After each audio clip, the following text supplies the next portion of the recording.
Hey everybody, this is going to be the final round, and the two undefeated players are fighting it out for lone undefeated. It's going to be a repeat of the previous matchup. Two best decks in the game, pretty much undisputed. On one side we have Ember Steel Song, on the other side we have Ruby Amethyst Control. Let's see if this Ruby Amethyst Control player can maneuver the matchup in a specific way to try to mitigate the different answers this Amber Steel player was brought to the table for the matchup. Obviously, a master of the matchup, as he showed in the previous round. We'll see if he can do the runner to complete his undefeated run here at the Lorcana 1K event.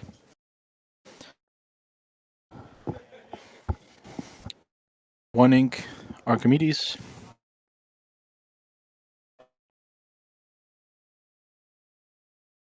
Simba uses ink, alluding to potentially Stitch. Again, in the early game, these...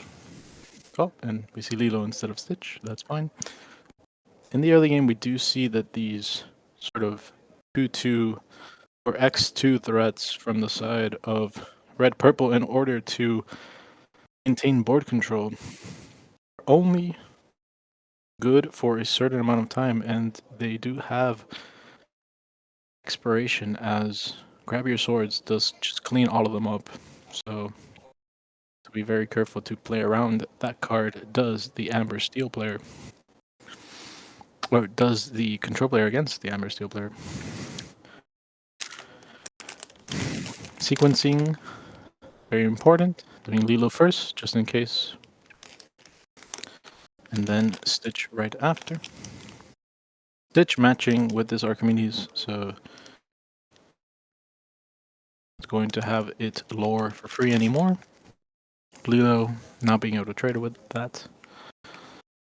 We're going to see red ink into from the other side, so as good sung as it is just plainly cast, and the red purple player wants to do is essentially assemble enough ink to be able to be prepared for any eventuality.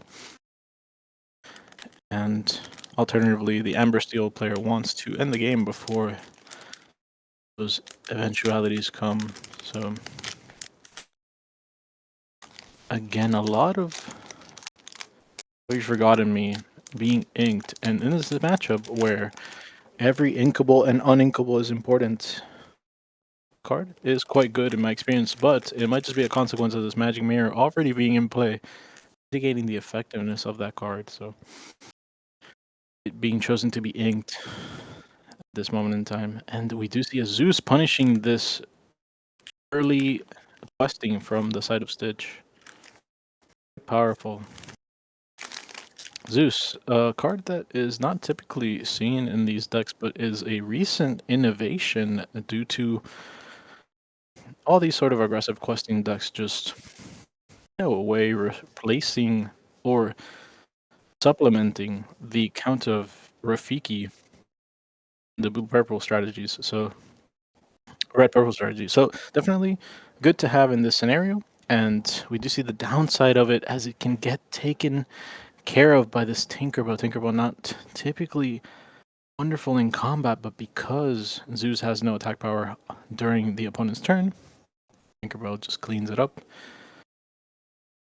And get to see if this Lilo will ever be efficient. So far, this Archimedes holding it back for 2 turns, just showing the prowess of having, or the effectiveness of having one of those 1-drops in the early game. If that 1-drop wasn't there, the Amber Steel deck could actually have upwards of 5 or already, but only a 2 so far. And we do see Small Elsa, first time Small Elsa has been able to be played on the table during the course of this tournament, normally used for ink, and then here allows the player to actually shift on it and then try to deal with these Lilos over the course of the next few turns. So definitely that larger Elsa as one of the potential outs for him over the course of the next few turns. But we do see Looking through a few extra cards does Tinkerbell. Tinkerbell obviously being a 2/4 that can only quest for 1, not that detrimental when left alive, but has other powerful synergies in being able to look at extra cards, and obviously the most important one of all, turning into the 6-drop Tinkerbell. Such a great threat, so definitely a lot more influential on board than its stats might suggest. Getting rid of one of the 2 mirrors. He sees another beast, then cutting off card draw from the control player altogether would be one of the main ways to win this game. So the control player wants to start cashing in this mirror effect, and he does, and he understands that he needs a couple more cards in order to navigate through this game. As long as he gets to that magic number 7, will be able to achieve some amount of success in this game. And now he's actually tapping down and attacking these Lilos, and Elsa just showing how good of a card it is, even if it's not shifted onto just being able to get rid of one of these Lilos before it ever gains 2 lore, right? So every lore point, as we've seen, incredibly important, counting to 20, has never been more important. Get rid of the whole board, and again, Archimedes, it did stop the Lilos in the early game from actually going crazy, but it didn't actually get any value other than being swept up later. So basically a lot of healing for having it in play, but other than that, no value. And then Be Prepared. Perfect out to this field. The second Be Prepared actually ready and waiting in the hand, but is a Rockstar Stitch actually enough to merit this prepared? No, is the answer. Would rather draw extra cards than deal with Rockstar Stitch. Rockstar Stitch, incredibly powerful as the low drops actually become great draws, but essentially the Ember Steel player says, okay, need this Stitch to refuel, and the control player says, yep, you can refuel all you want. My Be Prepared will be just as good next turn against your full board as it is right now. It's the Stitch ride, draws an extra card.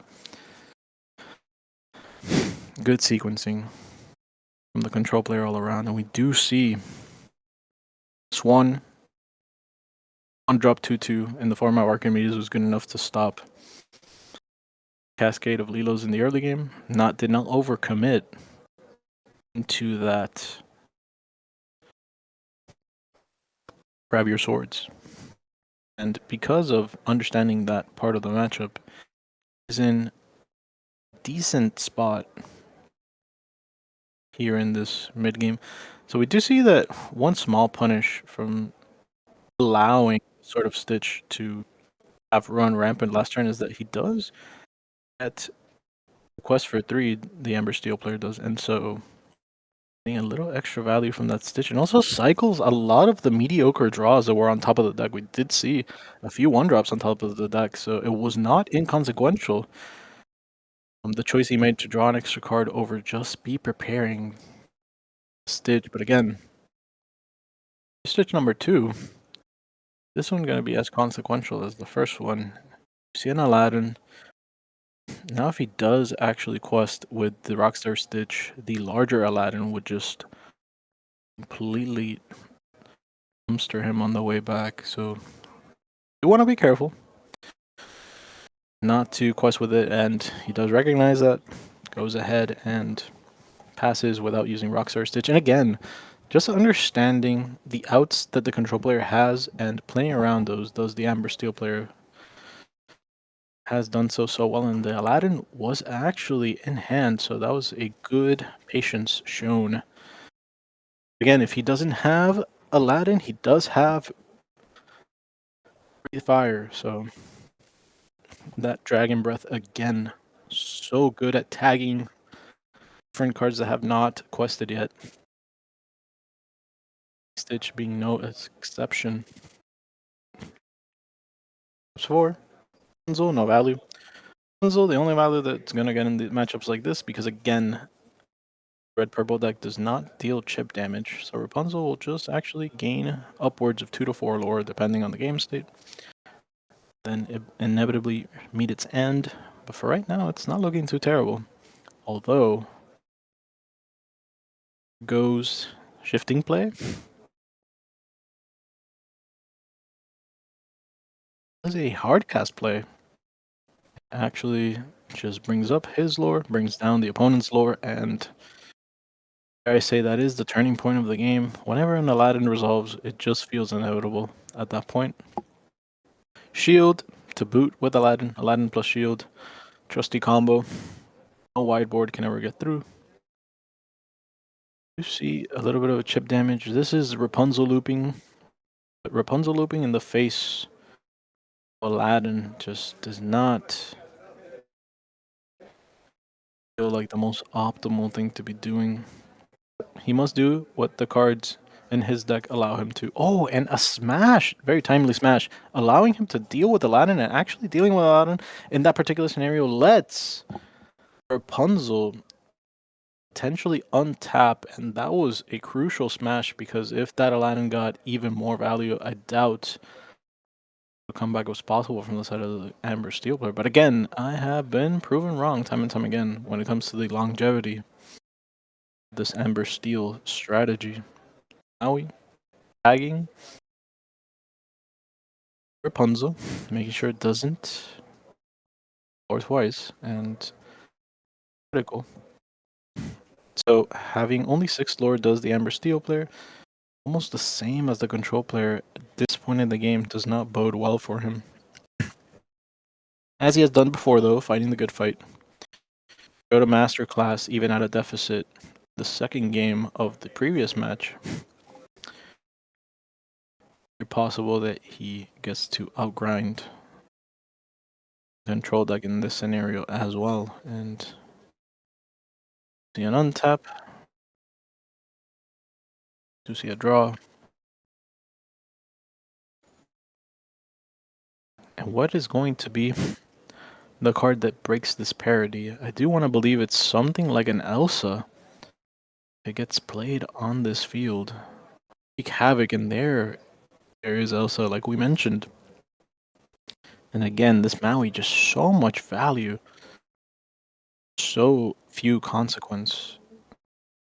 Giving haste to the Elsa, and now with that very powerful pocket watch giving rush, Elsa going to go ahead and take down the Tinkerbell that she just tapped, and still looming is this Ariel. Does Ariel to reset both players' hands? And did catch a glimpse of a very timely top deck to see if it's going to be the whole new world moment in time. Simba, tracking options, making sure all bases are covered in. Oh, no whiff there. Oh, could opt to go ahead and just cast the Kerbal for 6. Hard playing it. Good enough to me. And then he goes. Does he give the control player whole new world right now? Or does he wait? Is it pivotal enough? Can he craft a situation where he can get rid of both Elsa and Maui and reset the hands? Quite powerful. He doesn't want to give the control player all the options of a 7-card hand right now, so opting to wait. Can he get rewarded if he waits? No. That's actually quite powerful because now going to quest, untap, and is it the mythical quest into singing? Be prepared, and it is potentially the most powerful play in the entire game. Being able to quest for 3 and then use your be prepared, and that is the nail in the coffin with Elsa. Elsa being able to tap down for the rest of the game any card that gets played out of the small options that the Ember Steel player does have available to him, and then going ahead and dealing with those cards with the Rabbit's Pocket Watch. What is going to get tagged here with this beast? And this is a consequence. Again, not playing Whole New World last turn, not cashing in his value card. He had the chance to sing it, but must now deal with his choice. And very good Zeus value trade there. Did not want to expose one of his haymakers to getting chip damaged by the beast, then getting heavier swords at some point, and at the same time he does get to Magic Mirror because he made this choice. Understanding full value, his position in the game, and now Elsa plus card in hand. Very powerful. But now that the Pocket Watch is not available, kind of a little harder to get full value out of the Elsa in play. Pocket Watch plus Elsa being that sort of stop every top deck in the game. Checkmate. No, not so much. This beast put in the work earlier. Let's see. Ooh. There is favorite card in the game, Mickey, Brave Little Tailor, just incredible haymaker. And going ahead and untapping the Shield of Virtue, the Elsa. Let's use the effect. Be thorough and get any value out of it right now, but now next time that Tinkerbell gets tapped and Tinkerbell sings, okay, actually tags Fire Breathing. Did he want to use that on the Tinkerbell in order to stop this sequence of events from happening? The control player does value ending the game as soon as possible to be a top priority, and that is why he put the 4 questing Mickey Mouse in play, but does see from the other side the bad news. Whole New World, and now Whole New World into a full set of options. Does whiff on the song choice. Does have the potentially 6 ink to work with. Simba, giving him more options. This Simba, very underappreciated for what it does. It does get rid of some pockets of very detrimental cards like late game Captain Hooks, for example. Late game 1-drops that you don't want to see. Simba being able to cycle through those pretty efficiently. Last we draw so many of them, but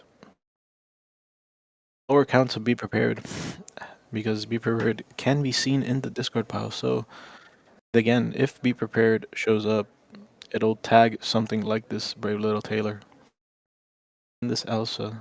I would presume the control player does not want to lose those, and therefore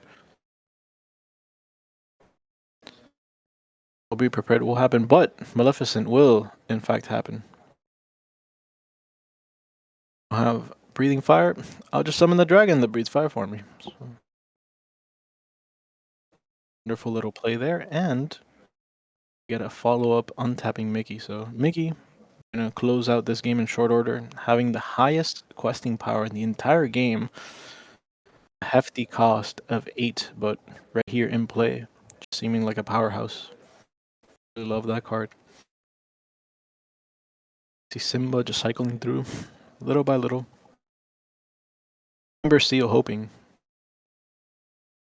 wanting sort of answer to this onslaught of haymakers. Self-created problem too, as Whole New World does give both players 7 cards in hand, but again, live or die by the Whole New World. Live or die by the Grab Your Swords. The 2 very powerful namesake songs of the deck, so. What sort of value can the Ember Steel deck extract from these Simbas and Captain Hooks that have been played? None, but arguably the most powerful card in Steel being Tinkerbell 6-drop. Played here, slowly chipping away at these mid willpower red threats, but again, it's not about necessarily the willpower, as it is about these questing powers that they have. 6 lore, pretty good choice. If you can gain 6 lore, probably want to do that. Untapping tapping, maybe a song is in order here. Just saying, I gained enough lore with these guys. Chip damaged. You're probably going to get rid of them next turn. Just use him. Tempo be prepared here, and the consequence of this. Aladdin gets played. Get to look at the top two. Really any choices at this point to win the game, so being thorough, making sure it covers all the bases, but it does feel like this one is gonna be over in a few moments. Checking the options that have gone away. Does the Amber steal there? Does he actually want to move forward with the next game? Be looking at what his outs could possibly be in this scenario.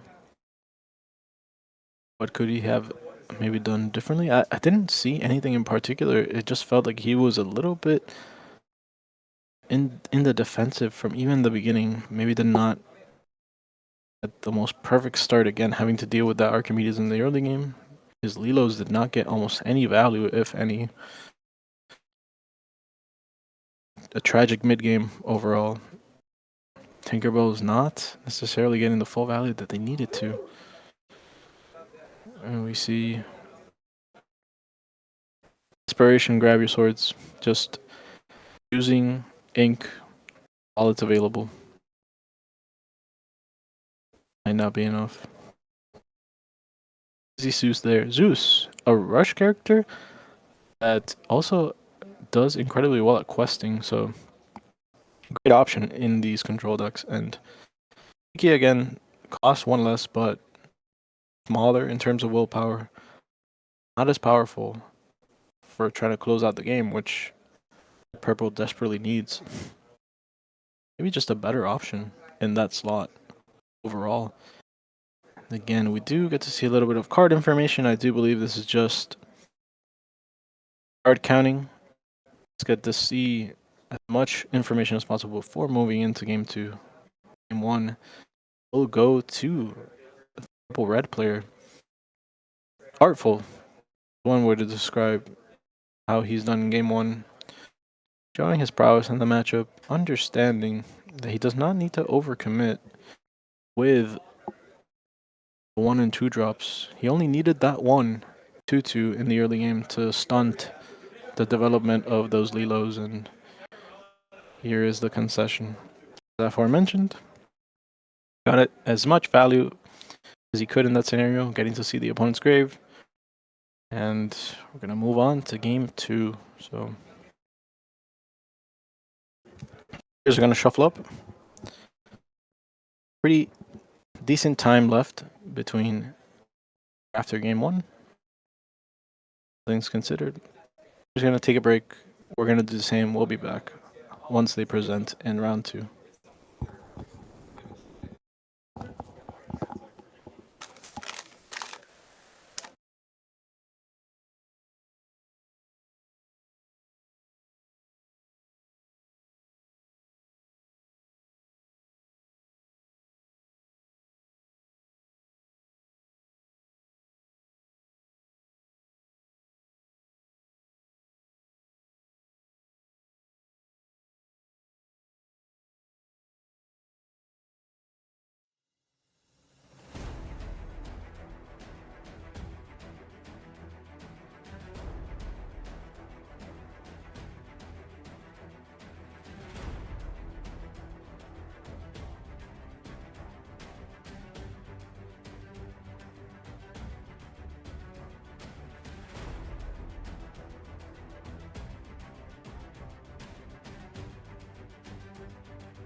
players finishing their early mulligans. Making sure to get those powerful curve outs. In the case of Amber Steel, making sure they have the outs requisite. To tame the early game does the Ruby Amethyst player. Game 1 very much proving how good 1-drops can be if not used in great numbers against something like Grab Your Swords.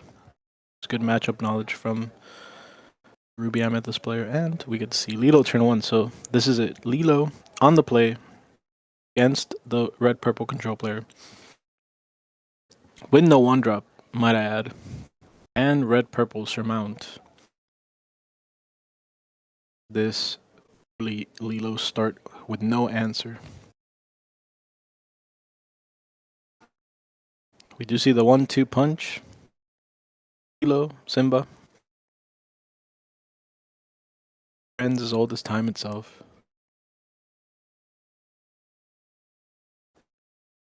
See a Gaston. If this Gaston meets an untimely end, to smash is the game insurmountable from that point forward.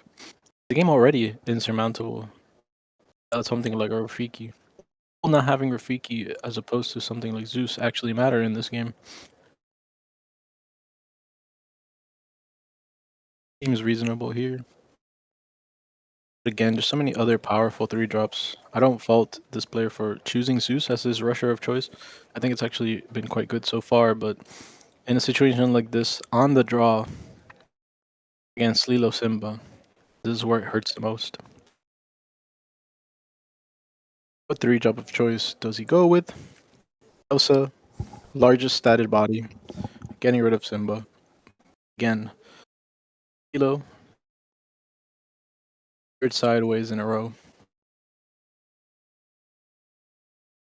Now, not that many cards left. Is there something like a shift stitch, shifting stitch to get through the rest of this early game and into the mid game? Doesn't seem like it, but questing pretty good when you're this far ahead. Complete pass on turn 4. That's devastating. Even though the Amber Steel player has been able to quest up to 8 as early as this turn, he actually just passes fully, and now this Zeus is going to break up this board completely. They quit trades here. Trades are quite good because Zeus now no longer gets destroyed by that Grab Your Swords. The control player very good at understanding how to play around Grab Your Swords, and this Captain Hook not looking too timely. The face of such overwhelming force. I mean, it's only a 3 and a 4 drop, but it does feel like it's so far ahead of the control player. Rebuttal, another option that was not necessary in the early game, would have been useful, but now inked for the much more powerful Flying Goofy. Goofy on duty here, parachuting to victory, and that I do believe is going to be enough to convert, unless some sort of crazy wombo combos happen from this Amber Steel player. And I mean, he's done them so many times already. I know they're possible. Actually, just casting Grab Your Swords, but again, like we mentioned, does not get rid of that Zeus because of the appropriate trades from earlier. And now, what exactly does this hook accomplish? Not having, again, have attack on offense only, well, not on defense, only on offense, and gonna get traded into favorably. We'll actually see. With 2 power, it is actually enough to force both trades.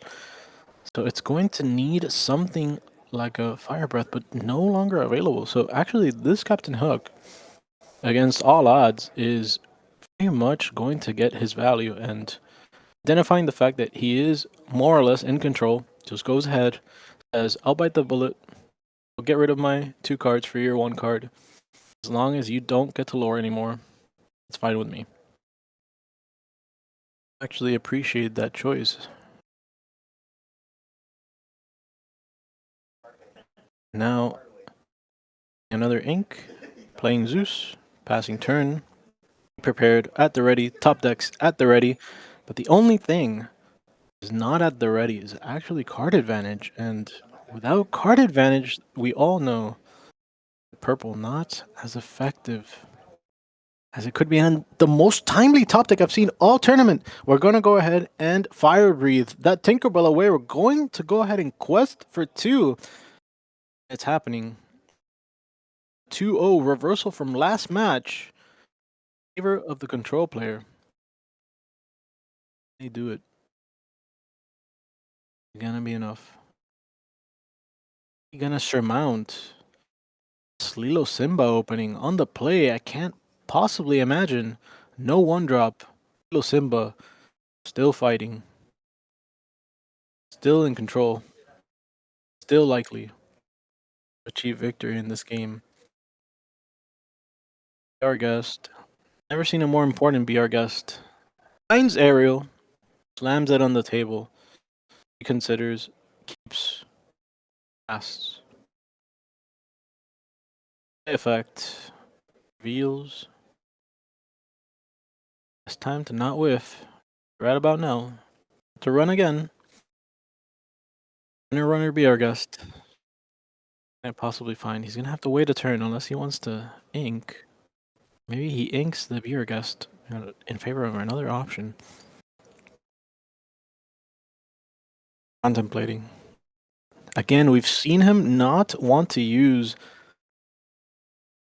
Whole New World without having access to a singer so that he can actually Whole New World and have full access to all the ink available for that turn. That has been a common play pattern for our player on the right, and seems like he set it up quite perfectly with this aerial, and actually he's taking it even slower. And again, as proven, slow and steady wins the race.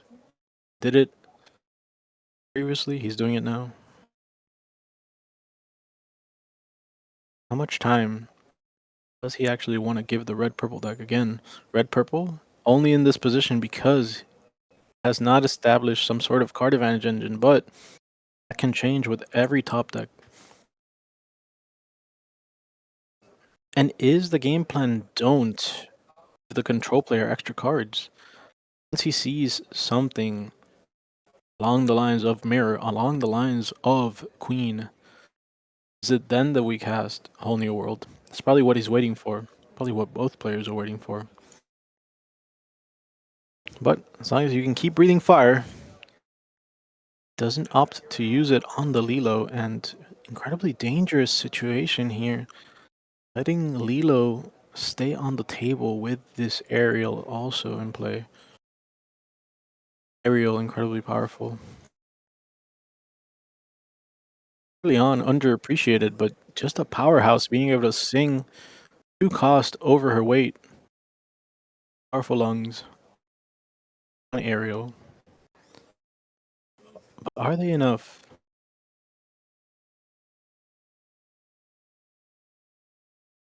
Try to mount a comeback here. We do see actually casting grab your swords and questing with everyone, and this is it. This is the main inflection point of the game, and tremendously surprised that our control player actually let 4 questing power get through. It just felt like a decent time to be prepared or simply fire breathing, but opted to be patient, wait, says, "Our lore is not going to be the end of us. I'm going to be as patient as possible with this be prepared," and now forced out the same field, and feels like trying to extract value, but at what cost? Tapping, drawing,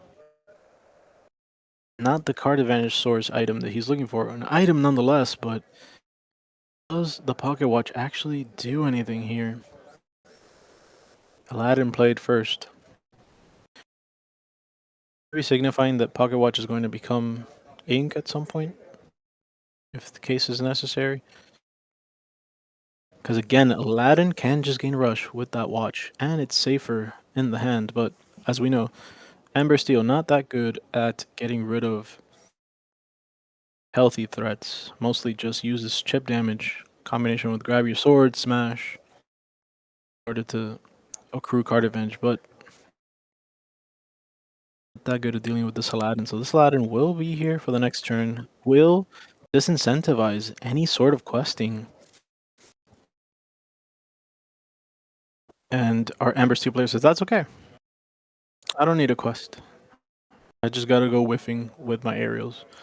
Untimely whiff there, but does signify that he gets a little bit closer to some of his powerful songs.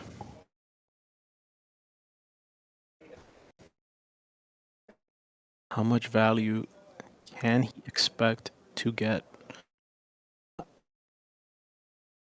Only one quest on each of these cards. I don't suspect they're gonna go sideways. Playing Stitch.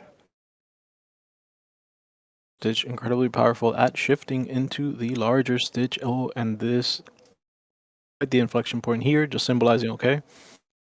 Might be just about the time we're getting into a whole new world. Not yet. Assuming whole new world forces out the rabbit's watch. And rabbit watch incredibly good against whole new world, giving you so many different options that you can then use to give rush to. Still choosing to hold it. Just deciding, okay, if the red purple player gets any amount of card advantage at this point in the game, I am sure to lose. So just deciding, okay, this card is just a dead card in my hand. Is the whole new world. Whole new world would never be played. This field. Inching ever closer, however. Not to racing situation. Goofy against the world. 5 questing counters on one side. Oh, be prepared. Interestingly enough. He goes. He's at 13. If he goes play Rapunzel pass, actually forces a removal from the other side. I feel like I would have enjoyed that play. The face of this Aladdin, because now Aladdin just going to eat the aerial, gain 2, for them to lose 2, and it just feels like the game runs away from you at this point, and it just seems as though it was an odd choice to pick this very turn to lose the patience with the whole new world, seeing as had just mounted enough offensive to say, okay, this Rapunzel that I had in my hand, I'm going to play it. I'm going to force you to, for the rest of the game, optic into one of your powerful removal spells. My entire field is going to go sideways at the same time, and I'll achieve victory that way. Fading completely the Aladdin on the other side. Still, grind game to be had, but 7 cards closer to a be prepared. 7 cards more in hand in order to use his expertise to try to close out the game. Does Ruby Amethyst player have enough? And he has everything. He has 8 cards in hand. It goes to his turn, so one would hope. What else can be done from the side of Amber Steel? Plays another 1-drop. Commits again. Just says, better have it. If there's no such thing as a board wipe, this is a pretty threatening field, all things considered. Questing with everything possible. Argument to quest with the Tinker instead of cycling cards. Maybe he was trying to find a power card. Either way, game will be decided, if not this turn, in the following turn. And Simba's making the situation a little awkward, because now the larger cards like Zeus and Aladdin have to punch into these Simbas, and actually quite a respectable amount of willpower on the other side of the table, and this beast is going to get maximum value if he's not dealt with. Was this a top deck? Was top deck be prepared? Phenomenal. And now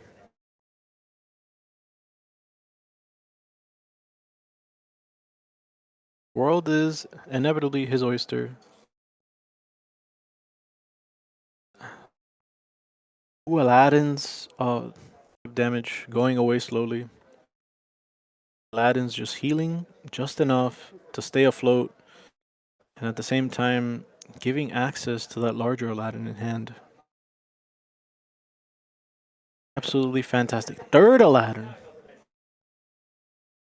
That's one way to flip a race on its head. And again, Amber Steel player chose very particular, very measured moments to use his whole new world, but turned around right back at him.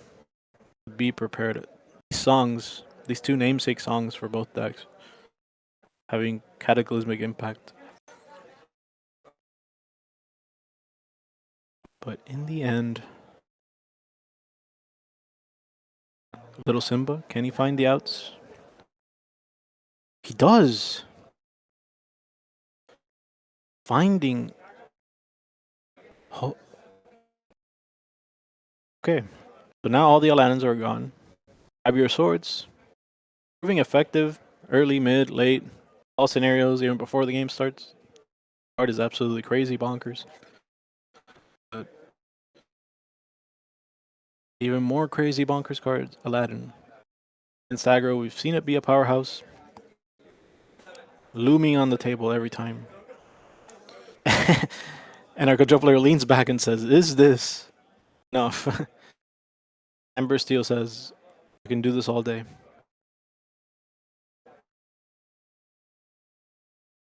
Putting a checkmate on the Aladdin with the Captain Hook. Captain Hook great at dealing with 5 willpower on the other side of the table, but just gonna get matched with Elsa. Ooh, Elsa Aladdin. Best friends. Checking all the options that have been expended for the control player. Not that many, honestly. Again, no card advantage engine, just has gotten maximum value from all his options.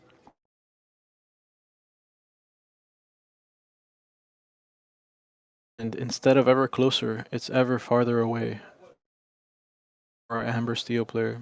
I think with this Cauldron and this Elsa, the lead has been solidified. Maker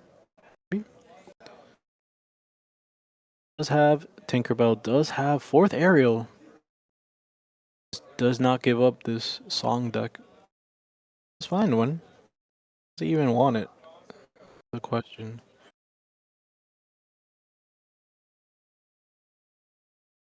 See a Tinkerbell there.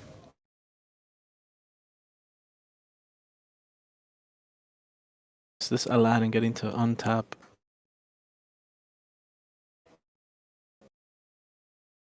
The one good news is, even though he has Cauldron, so he can find some of the better cards off the top of the deck, he is still without a card advantage engine, so card selection available, but no card advantage.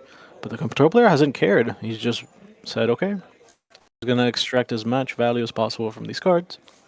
It's what I've been giving over the course of the game. I'll just have to deal with what I gotta deal with. And he's done excellent so far.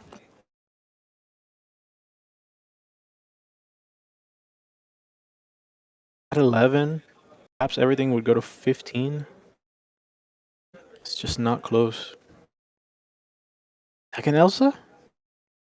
Elsa train. Never fails. Pushing in this Aladdin, dealing with Tinkerbell. Went ahead and draining the 2. Players making sure the effect still resolves. The answer is yes.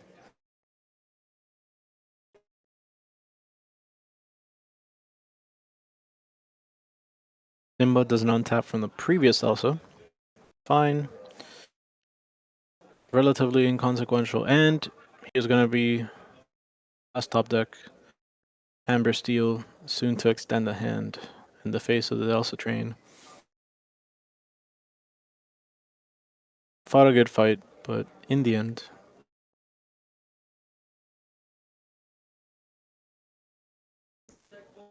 A little bit more information. These players again do have to play a top cut, so looking at as many cards from the deck as possible before inevitably reaching the end, eking out every last advantage. These players very likely to meet again in our tournament if they both go through the top cut.